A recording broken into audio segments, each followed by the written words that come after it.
கண்மணி அன்பும் எப்படி தப்பிக்கணும் இங்கேருந்து போட்காரங்களாம் வந்து நம்மள வந்து இங்கே இருக்கவும் தெரியாமையே இருக்கே என்ன பண்ணுறது அப்படின்னு சொல்லிட்டு யோசிச்சுட்டு இருக்காங்க.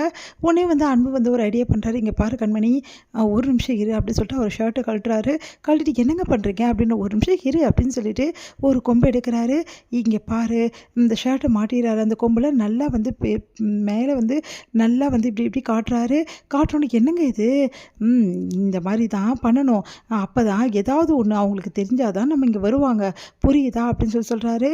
சரி ஓகேங்க அப்படின்னு சொல்கிறாங்க. ரொம்ப நேரம் வந்து வந்து இது பண்ணிகிட்டே இருக்காரு, ஆட்டிகிட்டே இருக்காரு. அப்போ கூட அவங்க வரல. என்னங்க வரமாட்டேங்கிறாங்க. அதுக்கப்புறம் கையை காட்டுறாரு. பாத்தியா அந்த போட் வந்து திரும்பி போனது மறுபடியும் ரிட்டர்ன் வருது அப்படின்னோடனே, எங்க நிஜமாவா அப்படின்றாங்க. ஆமாம் கண்மணி அப்படின்றாங்க. பார்த்தல, நம்மளுக்கு ஏதோ ஒரு ஷர்ட் இருக்கிறத பார்த்து தான் அவங்க வராங்க அப்படின்னு ரொம்ப சந்தோஷமாயிடுறாங்க கண்மணி. அடுத்து வந்து போட் வந்து வராங்க. வந்தோன்னே வந்து நீங்கள்லாம் வந்து யார் அப்படி சொல்லிட்டு கேட்குறாங்க. உடனே வந்து இங்கே வந்து நாங்கள் மீன் பிடிக்கிறதுக்காக வந்தோம் அப்படின்னு சொல்லிட்டு அவங்க சொல்கிறாங்க. அடுத்து வந்து நீங்கள் எப்படி இங்கே மாட்டிக்கிட்டீங்க அப்படின்னு, ப்ளீஸ் தயவுசெய்து எங்களை காப்பாற்றுங்க, நாங்கள் தெரியாமல் வந்து மாட்டிக்கிறோம் அப்படின்னு சொன்னோன்னே, சரி வாங்க அப்படின்னு சொல்லிட்டு அவங்க கூட்டிகிட்டு போகிறாங்க. அடுத்து வந்து போர்டில் வந்து கண்மணி அன்பும் ரொம்ப சந்தோஷமாக வந்து, அப்பாடா இப்போ தான் நிம்மதியாக இருக்குது, எப்படியோ நம்ம வந்து இங்கேருந்து வந்துட்டோம் அப்படின்னோடனே, ஆனால் ஒன்று கண்மணி, இங்கேருந்து இருந்த விஷயத்தை மட்டும் நம்ம நினச்சி இப்போ வந்து பார்த்துட்டே இருக்கணும், ஏன்னா அந்தளவு மெமரிஸ் இங்கே நிறைய கொட்டி கிடக்கு அப்படின்றாங்க. பரவாயில்லையே, போட் அது வரைக்கும் வந்துடுச்சு அப்படின்னு சொல்லிட்டு ரொம்ப சந்தோஷமாக ரெண்டு பேரும் கிளம்புறாங்க. சரி முதல்ல அம்மாவுக்கு வந்து ஃபோன் பண்ணணுங்க அப்படின்னோடனே, என்ன சொல்கிறேன் உன் அம்மாக்கா, இல்லைங்க உங்கள் அம்மாக்குங்க, முதல்ல அத்தைக்கு கால் பண்ணுங்க.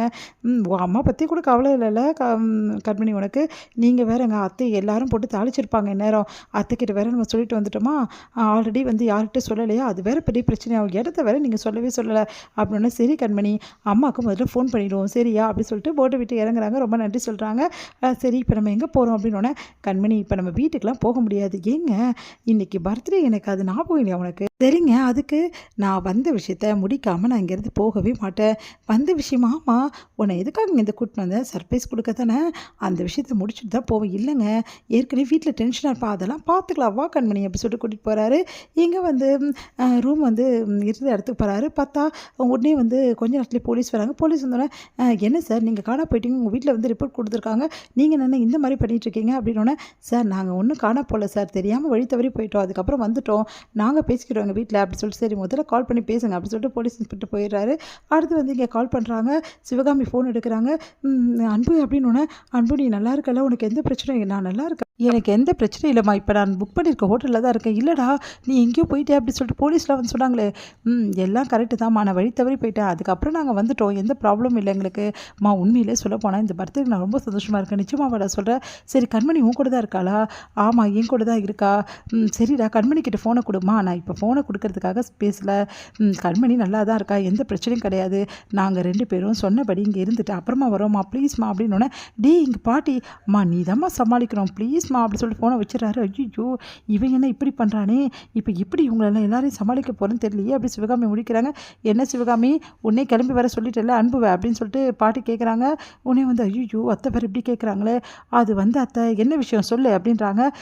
இங்கே பாருங்கள் அத்தை, அவன் வந்து சந்தோஷமாக வந்து வெளியே போயிருக்கான், பர்த்டேவை செலிப்ரேஷன் பண்ண அதெல்லாம் முடிச்சுட்டு தான் வருவான்னு சொல்கிறான் அப்படின்னு அதிர்ச்சி அடைகிறாங்க.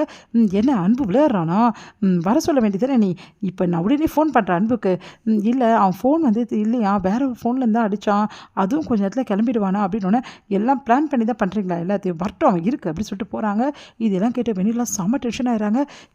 அன்பு ஏன் இப்படிலாம் பண்ணுறாரு, எதுக்காக வீட்டுக்கு வர மாட்டேங்கிறாரு, கண்மணி அன்பு ஒன்றா போடுது, இதெல்லாம் சரியே இல்லை கொஞ்சம் கூட, இப்படி பண்ணுறாரு, இப்போ அன்பு எங்கே இருக்காருன்னு கண்டிப்பாக கண்டுபிடிச்சே ஆகணும், கண்டுபிடிச்சி அன்பு நான் கூட்டிகிட்டு வராமல் வீட்டுக்கு விடவே மாட்டேன் அப்படின்னு சொல்லிட்டு செம்ம டென்ஷன் ஆகிறாங்க.